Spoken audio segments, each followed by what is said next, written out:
Well, hello everybody and welcome back to the Formula Fun podcast, and we are going to go back over this weekend Singapore Grand Prix under the lights. Joining me as always is Rage himself. How are you doing, my friend? It's Tomorrow Never Dies! That has zero context. Please. Sorry. Why on earth have you decided to go back to something? Okay, a bit of context. Rage has blurted out a line from James Bond and said, I'll give you a tenner if you can work out which film that's from. I've got no idea. And he goes, I'm going to have to check. Didn't even know himself. Spent some time looking for it. Didn't find it. And so he just said we'd get on with it. And now this. Literally just found it as you asked me how I'm doing. And to answer that question, absolutely fabulous. I'm glad. Apart from your usual derailments.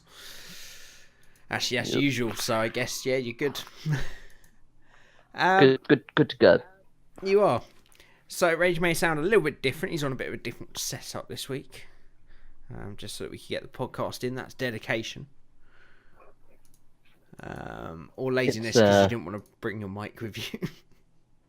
I didn't want to bring the mic. No, I couldn't be bothered. It was too set up at home that I couldn't be bothered to disassemble. So we're using a very bodged system, but it works. Okay. At least we know that when I'm on holiday next month, we can still do the podcast. Oh, God, you mean we've got to do this, but add in a foreign country as another common denominator? Oh, yes. Fuck me. Okay, great. Well, let's get on with this week's podcast, shall we? Singapore. It was interesting, but not anywhere near as good as we would normally expect. Well, we've come to come to expect from Singapore. Basically, we just presume it's going to be a bonkers ballistic race, but it wasn't really this time. Well, I feel we're jumping the gun slightly. Should we start off as we always do with practice? We always do a little introduction of the weekend. Anyway, it was some stuff happened during the weekend. Some stuff happened. Yeah. People went round. Some didn't. Correct. Some really didn't, by way of crashing. Mm. And then some stayed in the garage. On to qualifying. I don't even know what happened in practice. I couldn't tell you. There's an accident for Leclerc. Clipped the wall off over the bridge. Oh, of course he did. I think Vettel hit the wall pretty hard. He had some gearbox fluid coming out the bottom, but thankfully he didn't have to change anything. Sorry if you got a lot of feedback then. No, not Mike's at all. all good. Not at all. Okay. Well, I got some echo that time, but... Sorry. That's all right. I have to put up with... What brand of tablets is it? I don't know. I can't see because it's being covered by my pajamas.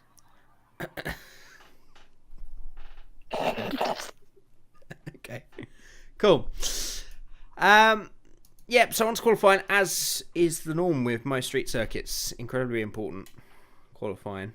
And I think last year I heard a stat that it was like the first year that the pole sitter hadn't led since the first Singapore Grand Prix or something, which was pretty staggering. But let's start from What was that? The pole sitter hadn't led? No, they'd led every year until last year. Oh, yeah. Since it started. Until, yeah. Which is quite an unusual stat. Right, let's start from the back. Williams, if it was possible, got even worse this weekend. I mean, my goodness. I don't think even Manor and Caterham were this kind of far off the pace track. Almost 1.4 seconds off the nearest car. It's pretty poor from Williams. Sorry. Terribly sorry. I do have all of the information to hand. I'm definitely not stalling, so I could get it all up in front of me. Ah, okay. Yeah. Well, moving on from Williams then, that you definitely but you just have no comment over. That's how it's right. Yeah, no comment. No Right. comment. Very close to each other, but yeah, no comment. Okay. Stoffel Van Dorn. I found the page. And It's all good. It's good. No. I don't think anyone noticed. We're okay. So, yeah, Stoffel Van Dorn probably on his way out of F1 and really did nothing to warm anybody towards taking him on board next year by being 18th. Hartley 17th, Magnussen 16th, pretty disappointing in the Haas. He just didn't know where the pace was all weekend for some reason. Just miles off Grosjean. Peter Gasly did pretty well to get that Toro Rosso into Q2, considering its power deficit. Then the two Saubers, much improved round here, and but still quite a wide gap between them when we got to Q2. Thought, actually, Ericsson's doing pretty well. Pretty well in Q1. Q2, bam. Leclerc's like 7 tenths quicker. Very good lap from him. Carlos Sainz, Fernando Alonso and Nico Hulkenberg showing that that was probably the best that Renault power unit could do, unless you're in a Red Bull. But still pretty good. It's quite cool seeing those guys quite close to each other now, the Renault and McLaren. Yeah. Is it McLaren that are close to Renault, or is it Fernando Alonso that's close to Renault? Yeah. I'm not entirely convinced that a McLaren car is anywhere near as quick as that Renault. And if you put Alonso in that Renault, he would be 7th every weekend. I guess. Potentially. Allegedly.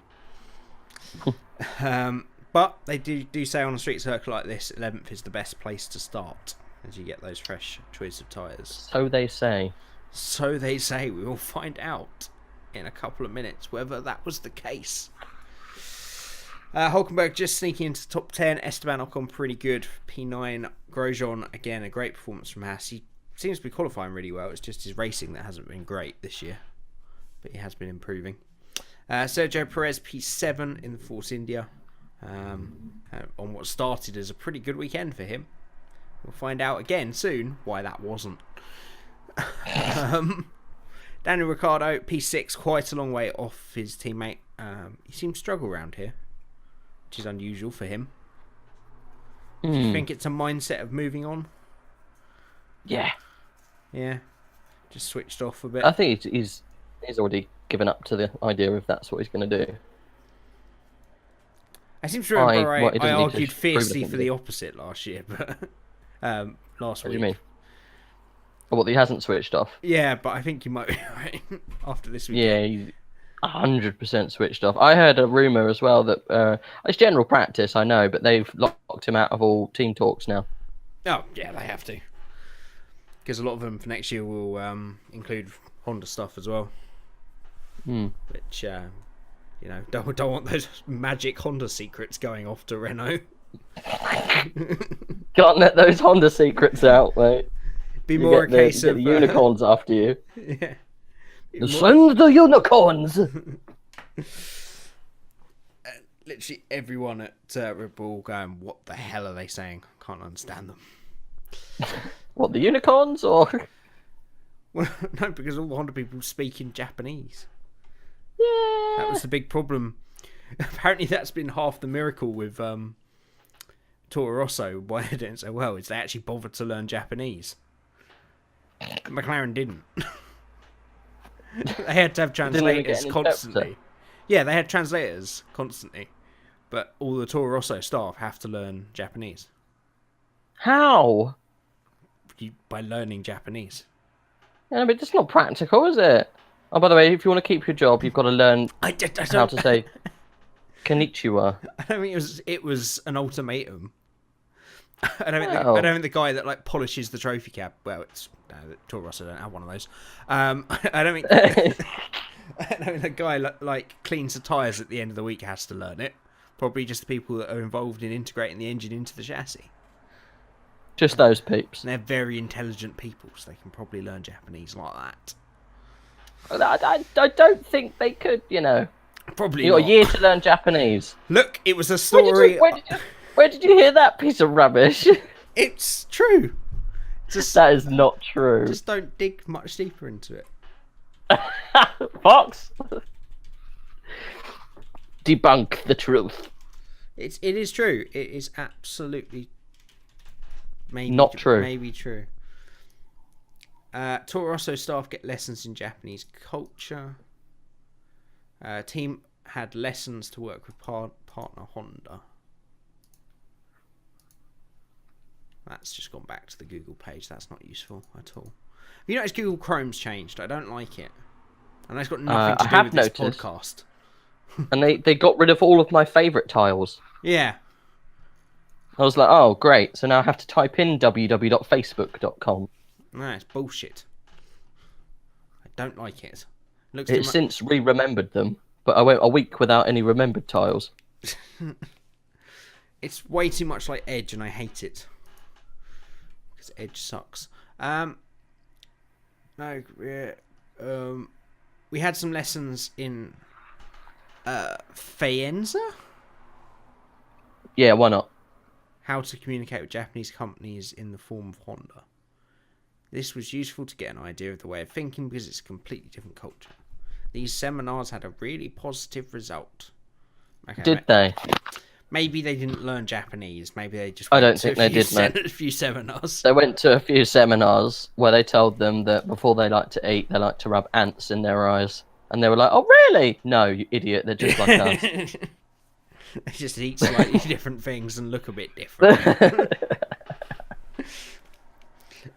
Their engines aren't made to go choo-choo. Only poop, poop-a-doop, poop, poop. Only poop to scoop. Scoop to poop. Poop-a-doop-a-doop-a-doop-a-scoop-a-dee, scoop-a-doop-a-scoop. Scoop to poop. Poop to scoop. Anyway, I feel we've got off topic. Not for the first time on this podcast.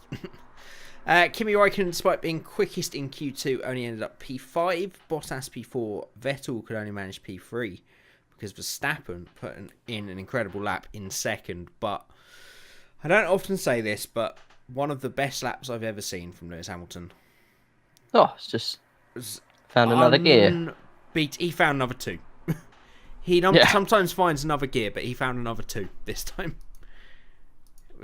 He literally insane. just whipped it out and he slapped Sebastian across the face with it and then did a lap. And then did... Yeah, you beat see that one. It goes without saying, doesn't it? Yeah, I mean, just inch perfect. Verstappen's lap was pretty incredible as well, to be fair. I was going to say, I was pretty impressed with Verstappen. With that, they reckon... Was it that they're losing about half a second on the straights? So when you put that into consideration, it's quite the lap. Who was your favourite, your lap of the week? Lap of the week has got to go to. It's got to go to Lewis Hamilton. I can't not. It's just something different. Different league. And, otherworldly, people would say. Yeah. Just to produce that round this track at this moment as well. This was something very special. And I never compliment Hamilton. So it shows you how good I thought Not enough, was. or at all. No, I just don't. What about you? Max, funny enough. Yeah, I would have to agree that it was as special considering. I just think to do what he did, considering where Dan is, and to beat the Ferrari and Pippa Mercedes, I think that was something special. Lewis always had it in the car, you know. Max arguably didn't, so that's why I think Max was just about the slightly better lap than Lewis is, even though Lewis was, on another plane, but he did have a better car.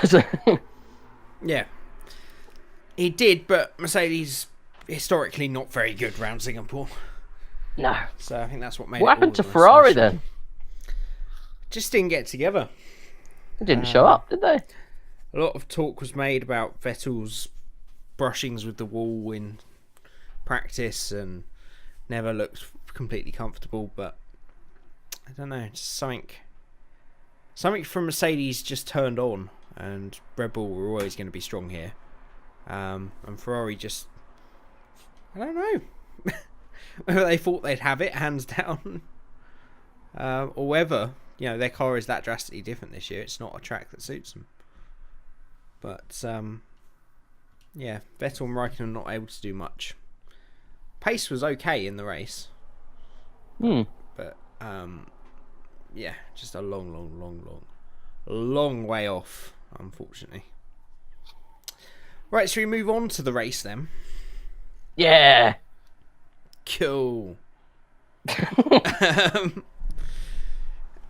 What happened? Some stuff happened. It did. So Hamilton got away in the lead Yes. from Verstappen. Yes. Vettel got past at some point. Yep. Past Verstappen. Yeah, was that early on or was that a couple of laps in? Nope. First lap. First lap. Cool. I definitely know. After the straight. Okay. So after the first straight, going into the left-hander, he got a run on him and overtook him into the left-hander before you go into the twisty bit. That's first lap. right. Just testing you. And then they just, as he did it, they then pulled the safety car because of... Sergio Perez decided to put Ocon into the barrier. Now, it's strange that you said that he did it with malice. I don't believe purpose. you. If only there was something else that happened in the race that would tell us his true intentions. We'll get to those later. Oh, was there something else? Was there? Mm, The crazy Definitely not. fucking Mexican. nothing happened. It's all fine, mate. Happened. I mean, the first one was 50-50. Was it? In a sense. Because Ocon did appear very late, went round the outside. I can see why it was classed as a racing incident, but I do sort of err on the side that it was Perez's fault for not giving him more room. But Ocon, that was a very silly place to put your car on that one. Especially next to Perez with their history. But It's just... Perez should have given so him room. weird that he apparently didn't see him, even though, like, when you start a race, your eyes are on stalks and you know where absolutely everyone is. I Oh, didn't he see saw mate. him. Didn't see him, mate. No. Nothing. Nothing happened. It's not practice. Why are there other cars on the It's road fine, mate. anyway? It's all fine. It's all fine. Can we just turn it into a time trial? Yeah, I would put the blame at Perez's door for the first one, but it was a lot more 50-50 than what was to happen later on, that's for sure. So yeah, Ocon out, safety car out, and that's all that happened really, wasn't it, in this race? According to a lot of people. Well, I thought it was quite interesting. Yeah, there were some interesting points. Other people didn't think it was interesting.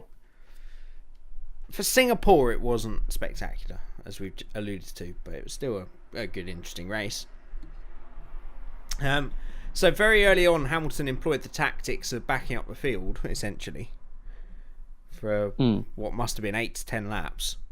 In what I think was very controlled way of doing it. I never know when this happens because it's happened in previous races. He goes so much slower than everybody else. He used to do it to Rosberg, and Rosberg used to complain like hell. And I just thought to myself, if he's going half a second slower, fair enough. That's not enough to get past him, but it's still going to hold you up.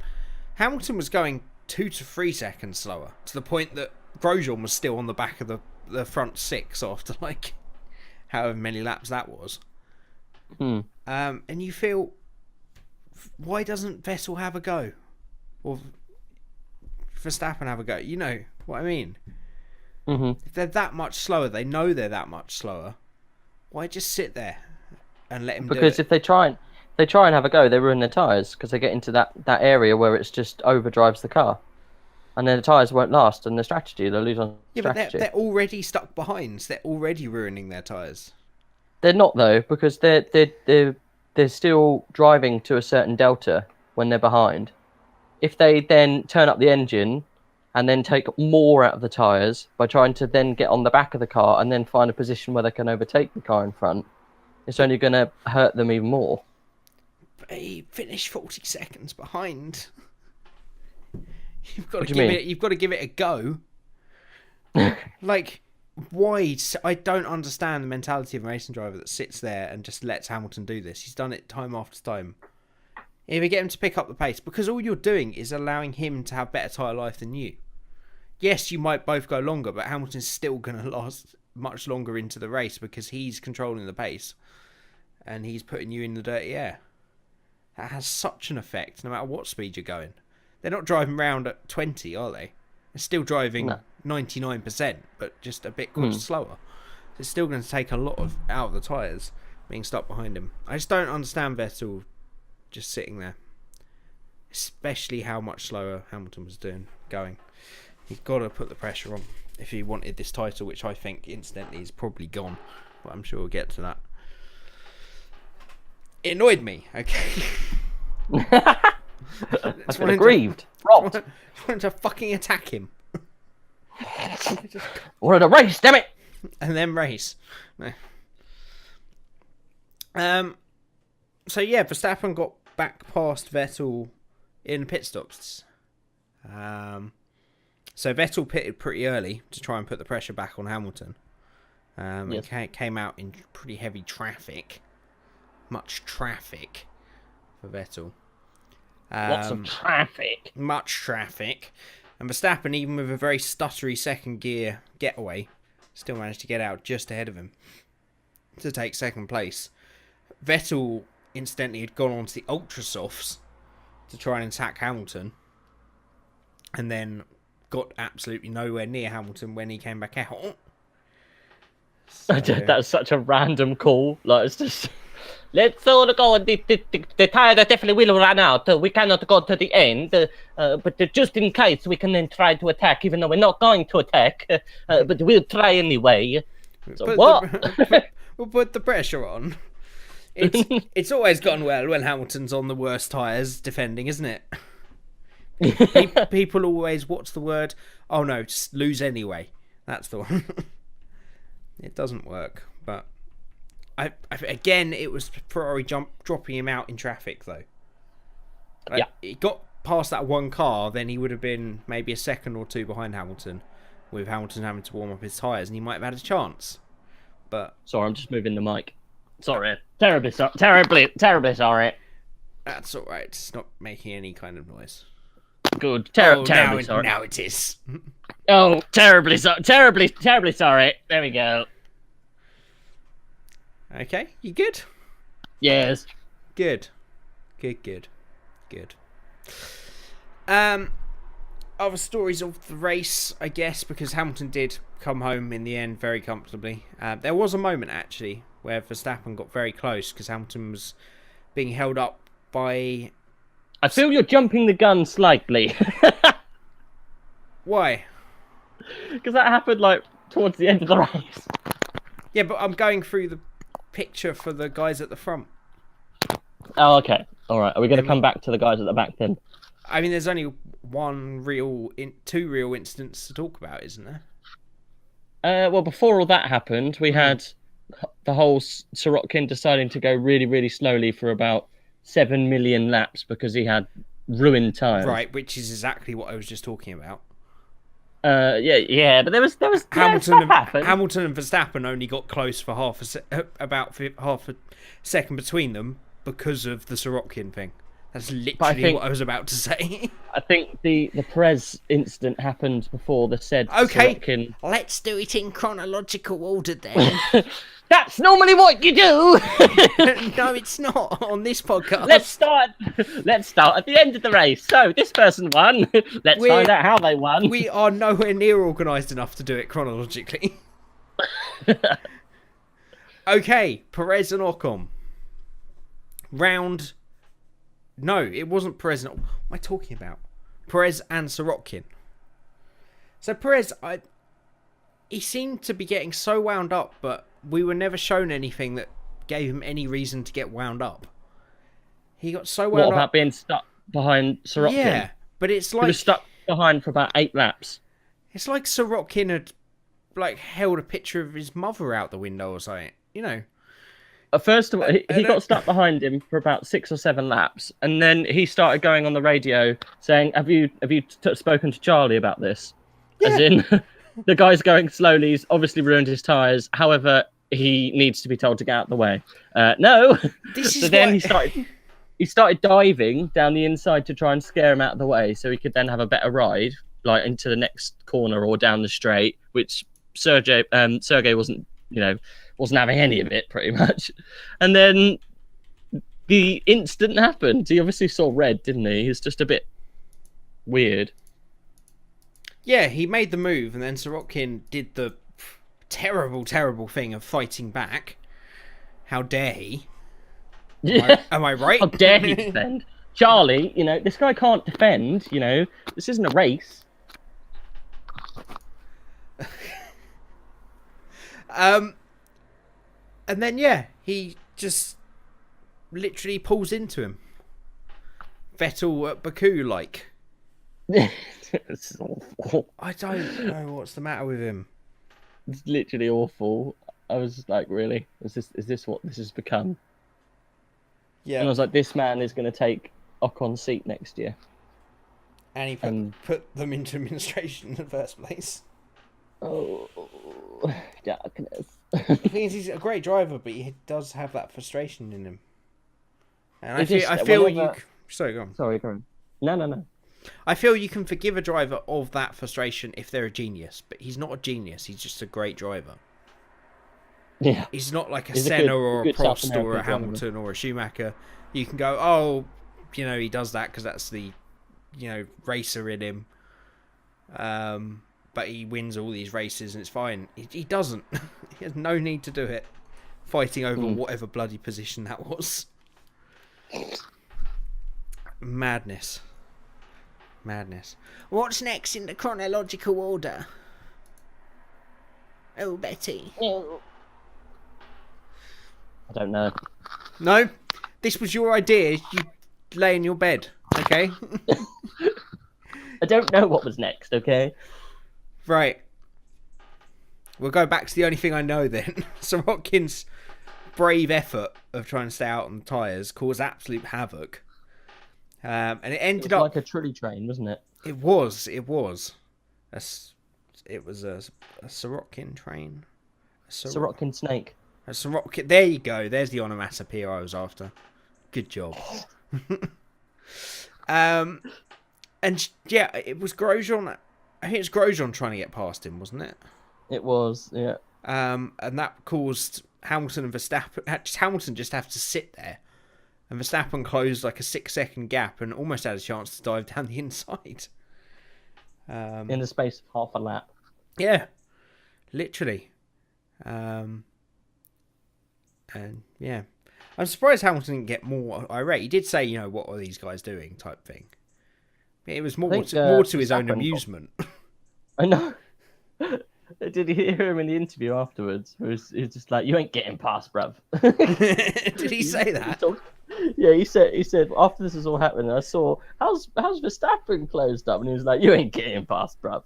Like, you ain't getting past. It's just the way he said it was really funny. Next time you see this rear wing, be park firm, bitch. Yeah, it was the only bit of excitement left in the race, really. Everybody else quietly went about their business. Bottas, Raikkonen and Ricciardo stayed in close company throughout. Vettel just nursed his tyres home. Ricciardo pitted quite a lot later to try and chase down Bottas and Raikkonen, but he chased them down but couldn't do anything more than that. So that was about it, really. It wasn't the greatest race, was it? I thought it was quite cool. The little mid-team scraps. Yeah. And obviously the train was great. I love the... Do love a train. Snake. Yep, thumbs up for the train. That scores a bit of banter. Bit of trolley train. And a crash. Trolley what banter. more do you want? What would you want on your Sunday, hey? Exactly. Right, well, let's do a run through of the order then. So, obviously, Hamilton taking the win, extending his lead to the championship. Verstappen holding on to second. Pretty great result from him. Vettel disappointing third. Bottas fourth. I guess he can be proud of that. Maybe. ahead of Raikkonen and Ricciardo, arguably two much better drivers around this circuit, so it wasn't too bad from Bottas. Fernando Alonso, should you have a quick word about him? It's typical Alonso, astonishing. wasn't it? Yeah. Yeah. He just... McLaren have done it quite a few times this year, and it's a strategy that's gone unnoticed quite a lot because it's in the midfield and no one really notices strategy in the midfield. They just wait for the camera to go back to them for a fight. But he stayed out very, very long, having started on the tyres. What were the compounds? Ultra soft, super soft, ultra soft, softs, and hyper softs. Yeah. So he started on the softs. There was hypers, ultras, supers, and softs. Yeah. No supers. No supers. No red ones. You only have 3 tyre compounds. The 2 pink ones and soft ones. Pink, purple, and yellow. Yeah. The old double pink yellow. The round ones, okay. The round ones of various degrees of stickiness. Lovely noise, by the way. What was the noise? I don't know, it's just a constant rustling from your end. Oh, goody. Cool. Yes, he stayed out a lot longer. Oh my god!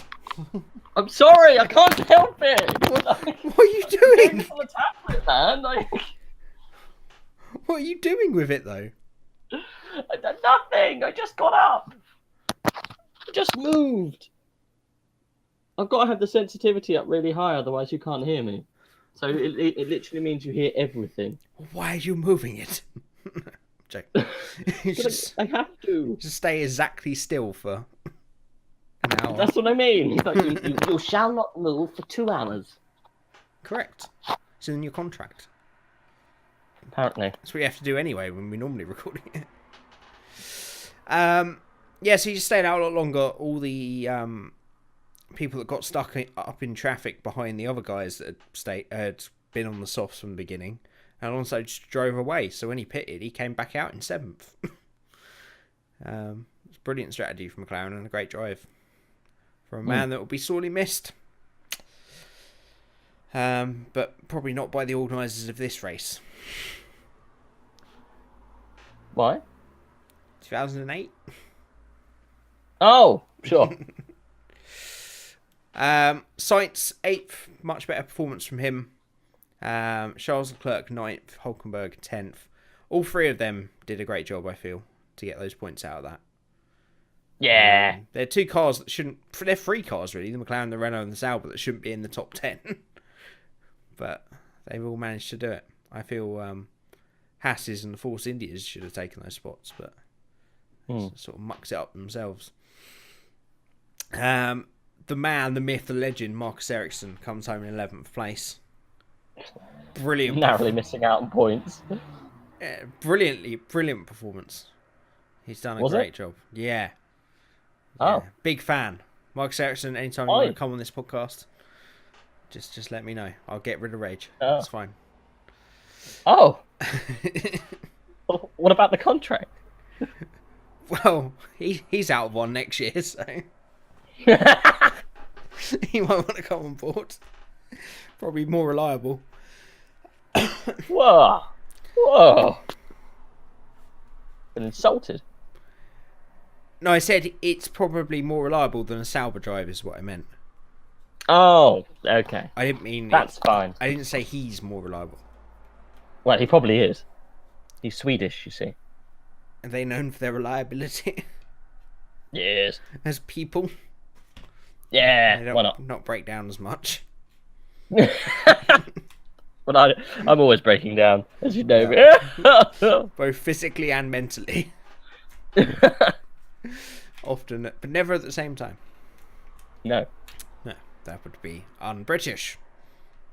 You either cry or get punched, but never cry while getting punched. These are the laws of our country. These are the laws of being English. Yes. Stoff Van Dorn came home in 12th. An okay performance. 8 fucking points. 8. Yeah. The writing has been on the wall for a while, isn't it? You knew. 8 separate walls. 8 8 little walls that do not add up to a big enough wall to be metaphorically the wall of breaking down the wall of his contract. Yes?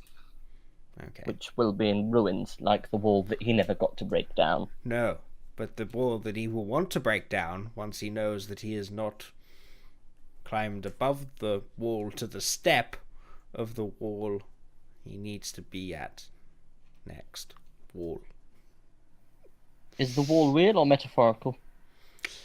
It is... They literally walled him in the car. It is made They of bricked him in. helium. It's a helium wall. That keeps rising every time he grabs onto it. They just fill it up with a little bit more helium. Oh no! And now All you can hear is just this Dutch. Ah! I mean Belgium. Ah! Let me in! Ah! I mean, let me out. Oh, whatever one. Yeah. Right. Cool. That was a section. Pierre Gasly, P13, pretty disappointing for Toro Rosso. Lance Stroll, 14th, bit of an improvement considering the car. 15th for Grosjean, 16th for Perez. Hartley, Magnussen, and Sirotkin. Didn't do him much good, did it?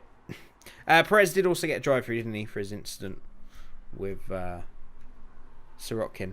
And he's still recovered to 16th. Not too bad.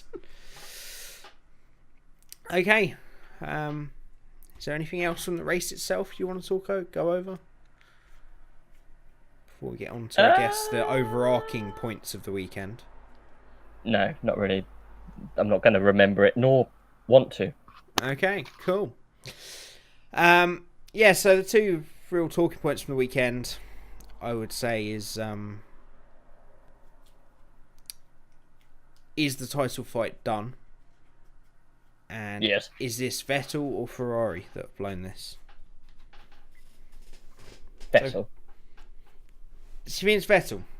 So I mean and Vettel was my answer to both that question. I would say there's still a chance. 6 races to go. It's only 40 points. It's only... Did you see what he put out today? No.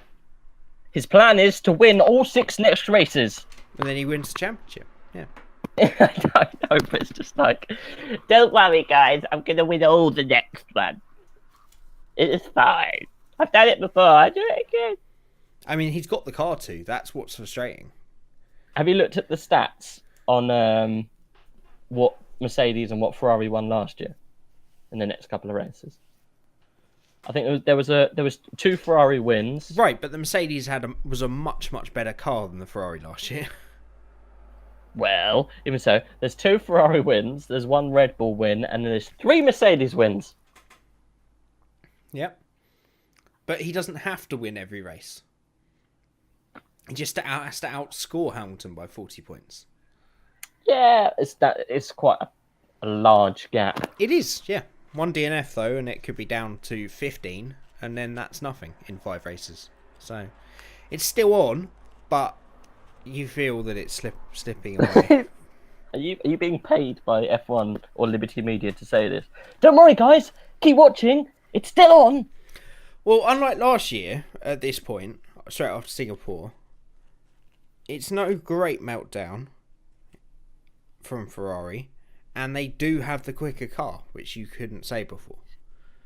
So I still feel they've got the car to go out and win 3, maybe 4 of the remaining 6 races, and then it just takes 1 retirement from Lewis Hamilton, and that's the difference.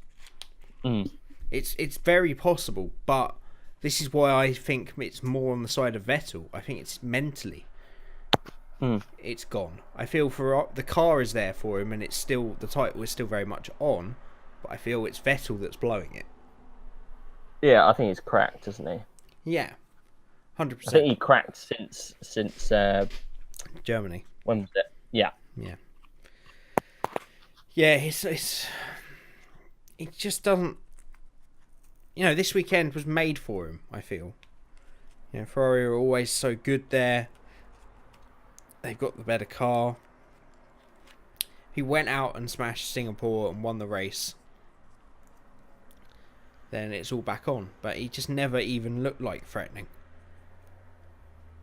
And it's a shame, really, because he's going to get absolutely thrashed by Leclerc next year, and then it'll be then he'll retire. So this is probably his last title fight. No, I'm sure. I'm sure he'll give Leclerc a run for his money. For all you Vettel fans out there, don't you worry. He'll be back. All of you 1 or 2 Vettel fans out there. Many. Did you not see the German Grand Prix? No, I mean, listening to this podcast, there's only about 5 people that listen to it anyways. There's probably about 1. Whoa, that's insulting. It's at least 15. At least. I was joking. I know. I wasn't. It's at least 15. It is at least 15. That's it. If we can say anything about this podcast, it's that at least 15 people listen to it. And well, that's that's convincing. It's just good enough reason for anybody to watch it, isn't it? Yeah. Why not? If you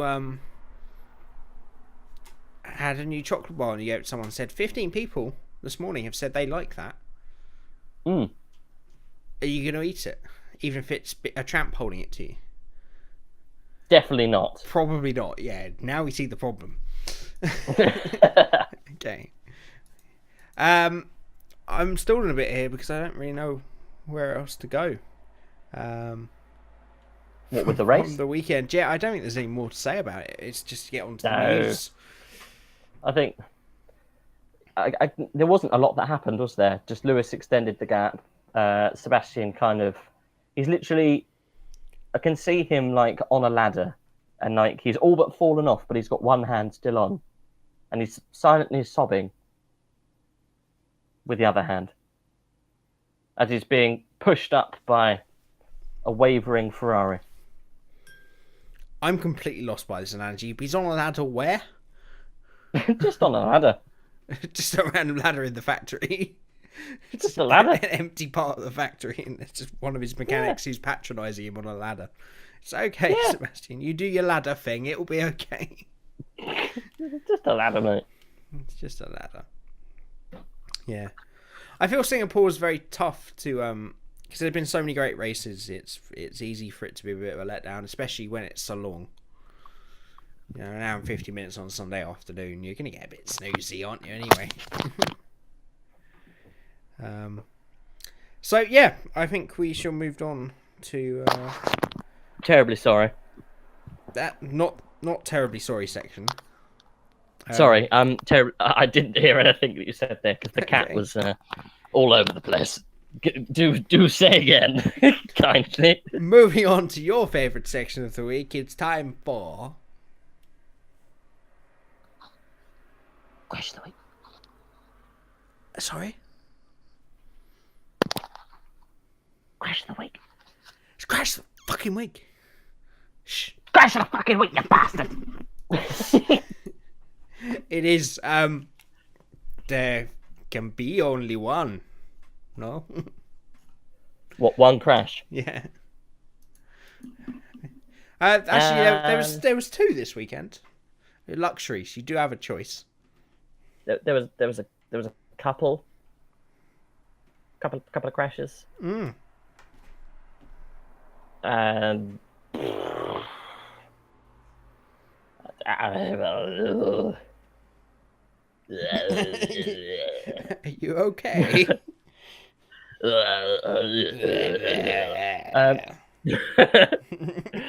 Now, I don't know. It's got to be Perez's crash. Perez and Ocon. that other guy. Yes. Cool. Him. That I guess. Yeah. I feel we have flogged this horse. I mean, it's a really, very much. It's a really, really bad section when there's only 1 or 2 crashes. Because, like, you know that one crash that everybody thought of from the weekend? Yeah, that's our crash of the week. Shock horror. Moving on. You know the one crash that we saw? That's crash of the week. Just that one. Cool. Right, let's move on to the news then. I don't want to make it too long one because yeah, you're going through great effort to do this one. But Yes. it's a bit messy and the mic is a little temperamental, so we won't go on for hours. Sorry. That's all right. It's all right. You still did the podcast. That's the main thing, I guess. Right. The big news was where are we? I don't know. Where are you? I guess we did the predictions last time, didn't we? Metaphorically So or the change just in life? Where are you, Jamie? in this podcast. Okay, I follow. I never talk openly about where I am in life. It's not something I want to discuss really on the internet. Very rarely discuss it with anybody. She didn't close the bloody door. She comes in, disturbs me, doesn't close the bloody door. Oh, bloody cats. It wasn't the cat this time. Carry on. Okay. Yeah, so we made our predictions. The 2 changes since then. So Alonso had already retired. He had. Norris has been announced then. Oh, we're talking about this. Leclerc Okay. Well, it's news. Yeah. Oh, It's kind of, news. It's News, kind you bastard. it's kind of the biggest news, isn't it? Is it? The driver movements in general. So we had Norris confirmed to McLaren. I think we both got that right, didn't we? Yeah. I haven't got this written down, so I've no And idea. then we've got Fox has got it somewhere. We will find out. I think I'm leading narrowly. And then Leclerc to Ferrari. We expected it, but it was still a bit of surprise that they have actually done it. Because I think this is the first driver under 25 since Massa. I don't even know if Massa was 25, to be fair. He might have been older. And then the big shock, the Iceman, Kimi Räikkönen, to go to Sauber for 2 years. Thoughts? It's just so weird. It's such a weird call. I think it's just, it was literally Ferrari just like, well, we want him. And then Sauber like, well, if you want him, then we want him. And they kind of scratched their heads, looked at each other and just went, Kimi, you used to... That's exactly what happened, but just in Italian. I feel contract negotiations with Kimi is... Kimi, here's a piece of paper. If you sign it, you can drive a racing car for 2 more years. There's the money you'll be paid. Just sign there? Okay. And he was... okay. That was it. It's like he's being asked in the press conference before Singapore, so Kimi, what have Sauber promised you? What have they been saying about that? She's like, we don't know. We don't know what the cars will be like. I just want to race. And the thing is, that could be quite coy from some people, but from him, that is the honest truth. He doesn't care. Didn't find anything out. That was just the funniest conversations. Like, so Kimi, you drove for these guys before. We want this guy now, but it means you can't have this car. So it means you're gonna go here. Here's your money. This is what the car might look like. I don't know anything more. Is that all right? Okay. We'll buy you beer. Okay. Just think of the merch opportunities for a blue car. Oh, they're not blue anymore. Shit. Okay. Yeah. That's all that happened. Yeah. It's going to be super interesting to see him in the midfield. And if Sauber continues to improve next year as much as they have this year, then they could be up in that properly in the midfield fight. But I don't understand why he's done it. It's so random. Really weird. But hey ho, you never know. They could do a Sauber of yesteryear. Yeah. Was it 2013 where they were quite good?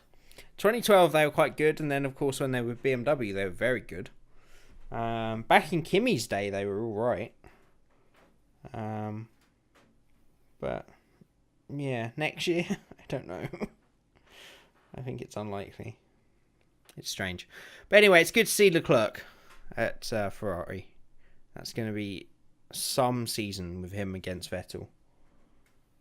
It's going to be very interesting to see how he gets on. So obviously the only real person that's gone up against Vettel in terms of a young gun is Ricciardo, but he was still already pretty experienced and a bit maturer. Leclerc is a proper spark, young talent that could just go off next year. Really could. It's going to be tasty, isn't it? It's going to be spicy. That's spicy meatball. Yeah, it's going to be cool to see. And I'm glad Ferrari have done it. Although I'm sure Seb fucking hates them for it. But he hasn't delivered, has he? He's had 2 seasons that he could potentially win the championship. Ferrari, as a lot of people say, they're looking to the future now. Mm-hmm. You know, they got to look. They're looking beyond Vettel. That's what they got to do. Right. Any more news?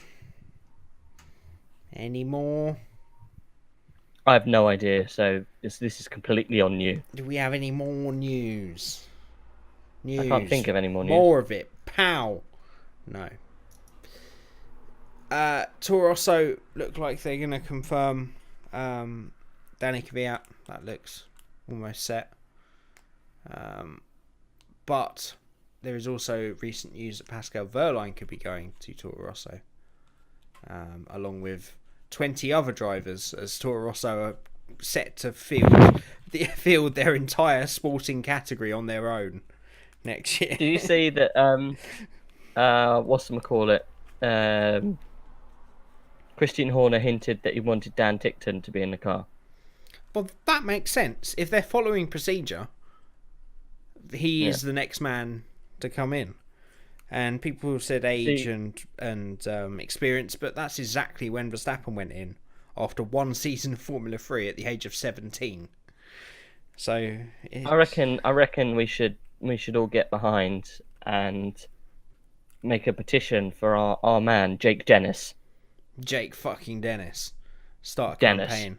Oh, fuck me. Did Jake Dennis just walk in? Biggest fucking daddy long legs. Oh, okay. Just came in. Is Ericsson around? He is, yeah. He's having a nice bath in the corner. Oh, okay. The Witcher style. No, did you not see his picture after Singapore? No. It's the saddest fucking thing in the world. Why was it? Marcus, Eric. Someone at Sauber obviously went, it'll be really, really funny to put him in a bath with some rubber ducks in the garage to cool down, but he didn't look happy at all.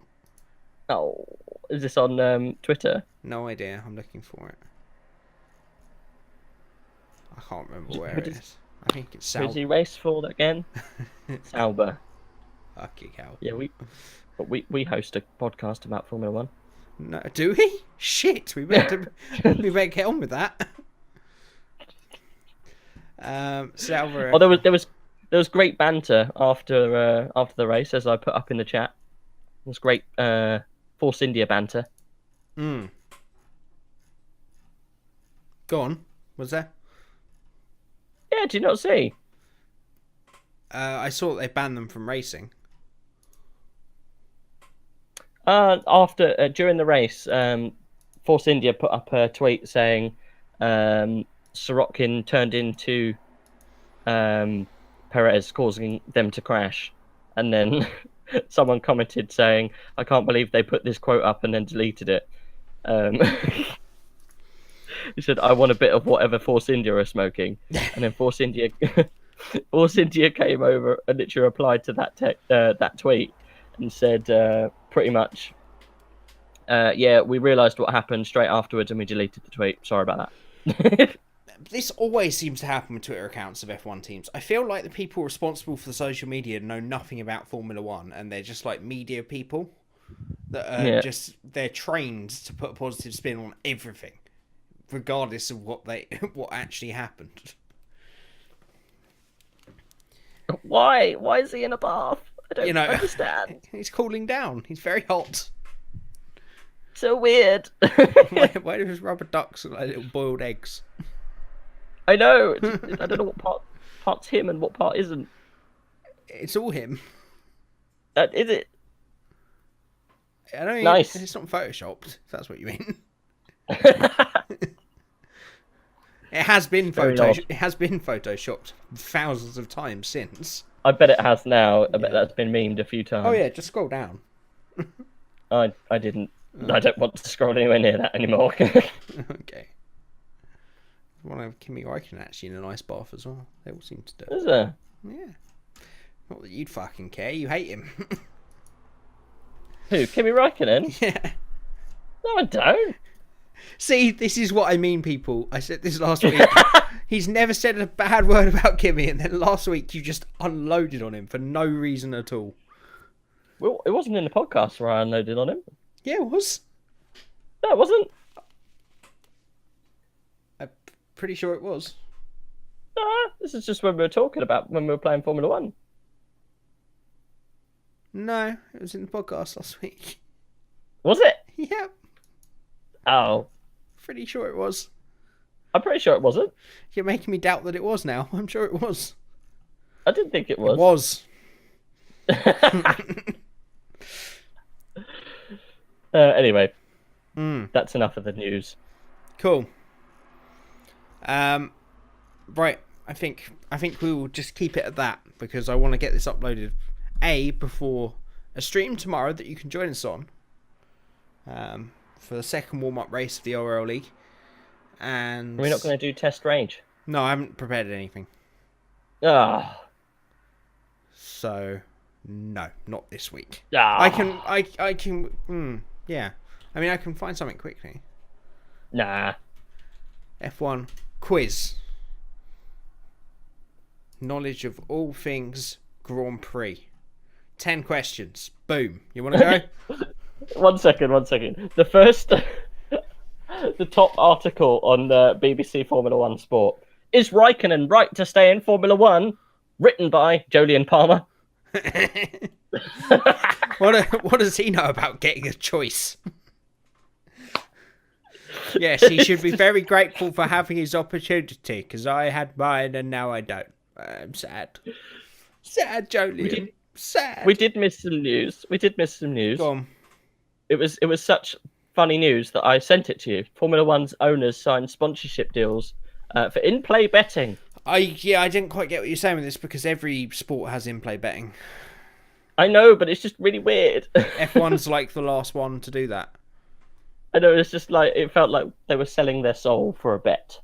No, well, I mean, every sport does that, so... in-play... Apparently the deal... You not watch any of these Ray Winston adverts past what... the fact it's Ray Winston. Hello. My name's Ray Winston. And here are the latest in-play odds. That's a thing. This is what we're going to get now. It's been a thing for age... Oh, please. I'd love that. We got some odds on Fernando Alonso. Oh, it's not going to be him, actually. It'll be Lewis out. You know, they've started doing those shots where they bring up the 3D graphics inside the track. Yes. They should just do that. But he pops up like on the apex of a corner. Hi, Ray fucking Winston. I've got some live odds. Just a giant head. The giant head pops out. Hello. Yeah. Got some live odds. Oh, he's going a bit Apparently quick. the deal is worth $100 million. Good for them. Good for the sport. It's a shame none of that will go to the teams. But anyway. It's good. I have no problem with it. I think it's all good. Right, should we do a quick... Your fucking mic again. It's all right. Huh? Are you eating? No. Oh, I found where my mic is. Oh, good. It's here. Good. Can you hear me now? Ow! Oh, Panther! I found the mic. Oh. It's right next to my face. Yeah, and it's really bad now. Sorry. I'll leave it where it was. Much better how it was, yeah. Okay. All right. Cool. It's not high quality mics. You can't go right up close to it. Are you sure? Oh! No. Please no. Test rage. All right. Okay. All right. Impromptu test rage. 10 questions. Okay. You must get 6 out of 10. Okay. To ensure that it stays Beat Rage. Okay. We'll see how these go. I don't even know if this will give me the answer straight away. We may have to wait until the end. Okay. Daniel Kvyat Oh, became... interesting. This is how relevant this quiz is, okay? Daniel Kvyat... Oh. I've just read the question. Daniel Kvyat became Formula One's newest podium finisher in Hungary. Oh. As we all remember. Just last week, wasn't it? Yeah. Who was the most recent driver to score a maiden podium before him? Was it A, Kevin Magnussen, B, Valtteri Bottas, or was it C, Daniel Ricciardo? So that's the person that scored their first podium before Daniel Kvyat. The closest to him scoring it. So this was 2015 in Hungary. So work on some timelines there. Daniel Ricciardo, when did he start with Red Bull? I feel this quiz is not going to work, but I'm going to go with K-Mags. K-Mag. And it was Melbourne. Oh, bad start, it says. Oh, no. Williams driver Valtteri Bottas was in fact Formula One's most recent debut podium. Was it? Yeah. He got third place at the Austrian Grand Prix in June Did he? 2014. Yes. Oh. Ricardo's was at Spain, May 2014. And Magnussen was March 2014. Damn. Bad luck. You lose your right arm. No. Question number 2. Lewis Hamilton's... Okay. I feel we're going to have to find another quiz. Lewis Hamilton's 158 Grand Prix starts, up to and including the 2015 Hungarian Grand Prix, equals the total career starts achieved by which British driver? So which of these drivers has 158 starts? Was it Graham Hill? Yeah. Derek Warwick? Yeah. Or Martin Brundle? Oh, what? Oh. Which other driver had 158 starts? Not too long ago, you quizzed me on how many starts 2 of these drivers had. So you should know. It's quite a lot for Graham Hill, but I don't think that Brundle had that many. Warwick definitely didn't. So your answer is none of them. At the moment, yes. I want to say Hill, but I'm going to go with Hill. You think Graham Hill had 158 starts? No, I don't. No, I don't. Well, I can tell you. It's Brundle, isn't it? The answer is Martin Brundle, yes. Ah! Derek Warwick was 146. Okay. Graham Hill started 175. Oh, bugger. That caught us both out. I didn't think he'd done that many. Neither did I. Okay. I've got to get a lot right now. Yes, you're in trouble. Not gonna lie. I feel this is going to be tough too. That's fine. Easy one, this one. Who is the oldest Formula One race winner still alive today in 2015? Was it A, Sterling Moss, B, Tony Brooks, or C, Dan Gurney? What? It's got to be Moss. Sterling Moss. Yeah. They might be throwing the scent off here. There is a picture of Moss as the question. Okay. But is it a double bluff? I think it's a double. I think it's the old doubler. Yeah. Good knowledge. Yep. Yes. Sterling Moss is indeed the oldest Grand Prix winner still alive today. The British legend who took the checkered flag 16 times. We don't need to know this. 86, Brooks 83, Gurney 84. They're all quite old, but not quite as old as Sterling Moss. Michael Schumacher's 91st and last Formula One win came at which 2006 race? Italy, China, or Japan? China. Final answer, Chris. It's not. We've established we're not doing millionaire. It doesn't work, especially with the sound set up this week. It wasn't Italy. I don't think it's Japan. I'm going to go with China. Final answer, Chris. China. Stop calling me Chris. Told you got to pay me if you want me to be Chris. It's correct.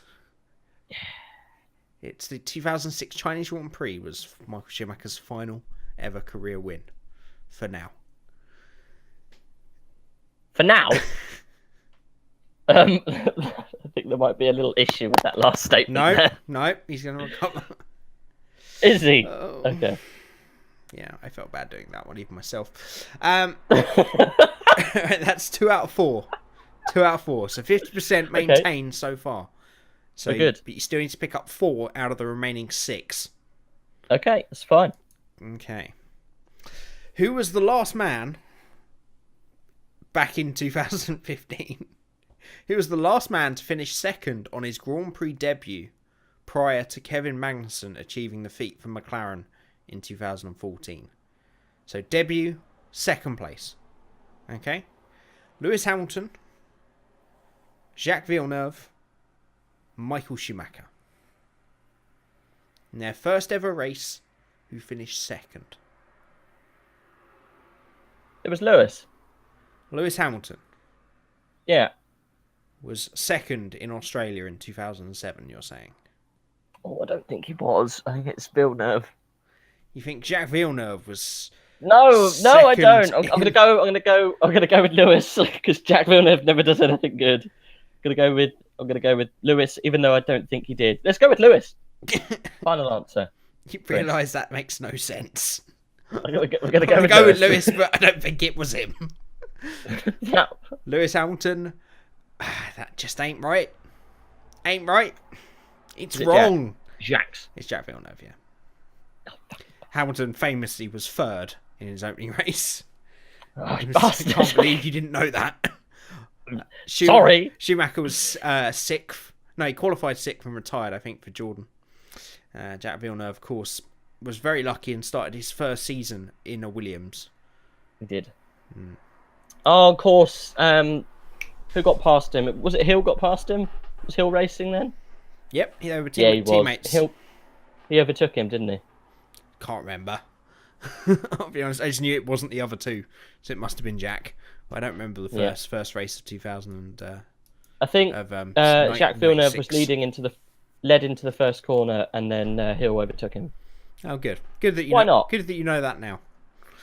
Yeah. Right. 2 out of 6. Yeah. Is it 2 out of 6? No, this is question 6. It's 2 out of 5 so far. Which driver holds the record for the biggest gap between Grand Prix wins in 2015? Was it Rubens Barrichello, Riccardo Patrese, or Bruce McLaren? Biggest gap between Grand Prix wins. It is literally like shooting a fish in a barrel with your eyes closed. I thought that was easy. I thought shooting fish in a barrel was so easy, that's why it was the saying. So probably with a gun, you probably even got more chance. Blindfold, sorry, it doesn't make much. Anyway. Biggest gap. I would imagine, it doesn't specify, but I would imagine it's in races. Number of races. The only one I can put down would be Barrichello because of his spell with Ferrari and then the spell with Brawn. So let's go with Barrichello. Rubens Barrichello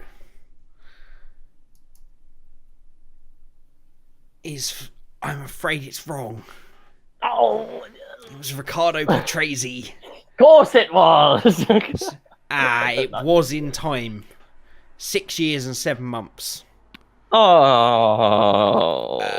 Bruce McLaren was 6 years and 7 months. Rubens Barrichello was 4 years and 11 months. Considerably less than the other two. So, nearly. I can't win. Nearly. I can't win now. 2 out of 6.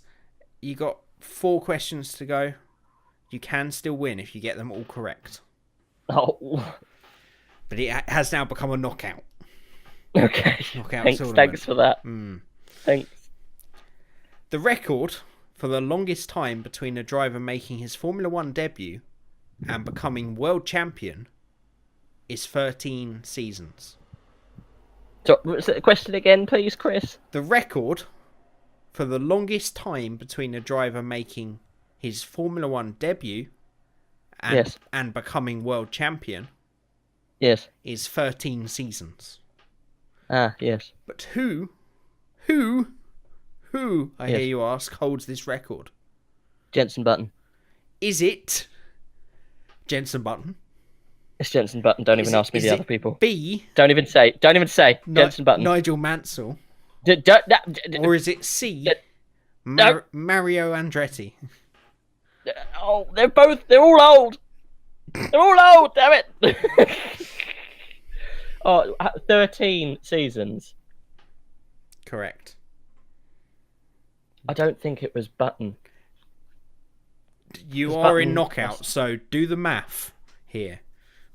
Oh, what year did Button come in? So let's just say he came in then and he won in 2009. So it couldn't have been Button.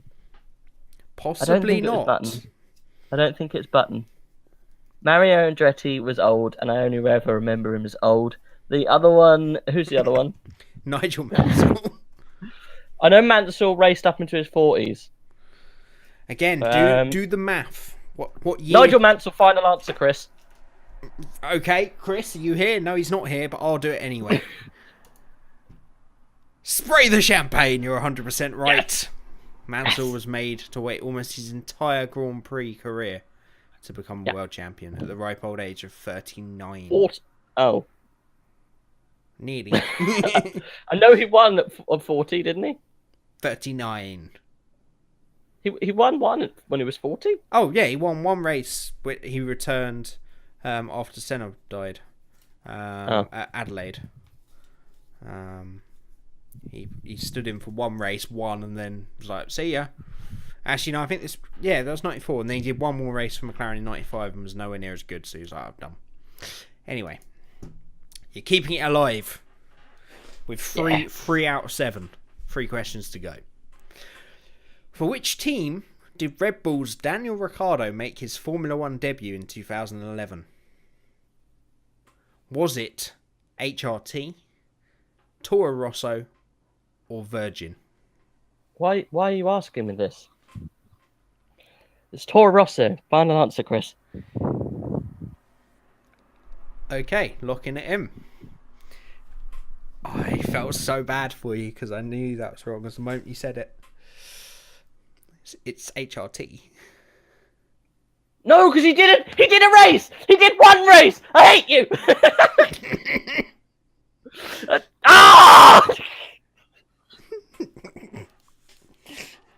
Which team did he make his Formula One debut in 2011? It's HRT. He did one race. What, for Toro Rosso? Maybe 2. No, the HRT. He did a full season. With HRT? I'm sure he did. No. We're definitely not going onto Wikipedia. He did nearly a full season. 1, 2, 3, 4, 5, 6, 7, 8, 9, 10, 11. He did the last 11 races. And then went did one to race. Toro Rosso. 11. He did what? Still, the point is, it was always HRT. Oh, I'm so sorry. 3 out of 7. 3 out of 8. It's all over. It was a horrible quiz. I mean, that one was fairly easy. Sorry. It was not very easy. It was, I mean, do you not play F1 2011? Yeah. Why not? Cool. We'll do the quick ones in rapid fire, but they don't really matter now because next week it's going to be Beat J. I've got a feeling it's going to be pretty difficult for me next week. Yeah. The short-lived Pacific Grand Prix at Ada, good job you got the last one wrong, was held in which 2 years? 1990 and 1991, 86 and 87, or 94 and 95? 86 and 87. Smell that? It's you going backwards in a cloud of tyre smoke. The correct answer was, in fact, 94 and 95. Oh, well, there you go. The inaugural race at Ada was won by Michael Schumacher, and it was largely remembered for Ayrton Senna's first corner collision with Mika Hakkinen and Nicola Larini in what was the Brazilians' final race before the fateful 1994 San Marino Grand Prix. Way to bring it down, F1. 3 drivers made their Formula 1 debuts in the first race of the 21st century. Jenson Button and Nick Heidfeld are 2. Can you name the third? So who made their debut in the year 2000? Zonta, Gaston Mazzacane, or Pedro de la Rosa? Pedro, you're going for the big P. The P dog. Big Papa P. The paella from the Mediterraneanella. Incorrect. Both Ricardo Zonta and Pedro de la Rosa made their Formula 1 debuts a year earlier, in 1999. Gaston Mazzacane, of course, was in that guy in the bright yellow Minardi. Oh yeah, sure. Can't remember the bright yellow Minardi. He was in fact the third and final member of Formula One's new intake of the 2000 Australian Grand Prix. The Argentinian contesting the first of his 21 pointless Grand Prix outings for Minardi and Prost. By contrast, Jenson Button remains in Formula 1 fixture nearly 300 races later, having also won the world title in 2009. While Nick Heidfeld contested 183 races up until 2011, scoring 13 of those big podiums. Okay. I feel that dragged, didn't it? Yeah, well not. You disappointed with your result? Slightly. I think you could have done a bit better. But I didn't like the quiz. They were tough. Well, I didn't like my fucking quiz that which tracks from which countries hosted this race. And let's name a bunch of fucking tracks no one's ever heard of. It was an awful quiz. That was the worst I've ever had. That was me getting you back. And that wasn't even that bad. I would have passed that. Maybe. Would have you? Would have you? Yeah. I would have do. And without further ado, goodbye. Goodbye, Aru. Thank you, everybody, for tuning in. As per always, if you predictions? Predictions. Yep, Fox 20. Where are we? We're going to Formula 1. Japan? Suzuka? Yeah. Russia. Russia, is it? Russia. Yeah, it is. Cool. I'd almost forgotten we hadn't had that race. Oh, God. Yeah, it's Russia. Nobody is going to finish first, second, and third because of boredom. No. I reckon Sebastian Vettel, Lewis Hamilton, Kimi Räikkönen. Kimi Räikkönen, Sebastian Vettel, Lewis Hamilton. You think Kimi Räikkönen is going to win in Russia? Yeah, why not? No, actually, no, I'm going to change. No, lock that in, Fox. Lock that in. No, I'm only going to change the last one. Oh, okay. Kimi Räikkönen, Sebastian Vettel, Bottas. Okay, locked in. You got to take risks. Now. At this point in the championship. I feel you need the safe bets, but sure. Only the winners take risks, Jeremy. Okay, we will see if you're a winner at the end of the season. Is Massa doing stock car now? Cool. Yeah, why not? Him and Rubino in stock car. Cool. Right. Thank you everybody for watching. If this does go up in time, I still don't know if it will. You can join us tomorrow for a special test race in the RL. That'll be around France. God help us. I know. And then there'll be some videos again at some point soon. If you did enjoy the video, don't hit that like button. You can subscribe if you're new to get updates when the newest podcasts and videos are out. And from me and Rage, thank you very much for watching. We'll see you again very soon. Does that mean if I say like a really bad word now, it means you're going to have to go through and edit it? No. Why? Well, I always cut the beginning and the end off anyway. Oh, you bastard. See you next week, you bastards.